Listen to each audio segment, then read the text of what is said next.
Ladies and gentlemen, esteemed teachers and my dear friends, today I am going to share with you a simple topic. Unity among all humans is wonderful. Unity among all humans is indeed a remarkable aspiration. It transcends borders, cultures, and beliefs. In a world often divided by differences, unity serves as a beacon of hope, guiding us towards a brighter future. It fosters collaboration, empathy, mutual respect, allowing us to celebrate diversity while we recognizing our shared humanity.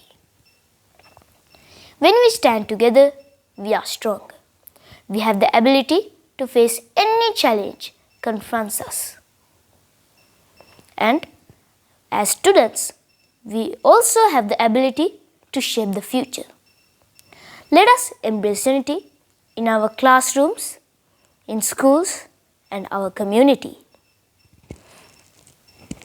And let us build bridges and stand together as allies and friends. In conclusion, unity among all humans is not only wonderful, it is also essential for our well-being. Thank you.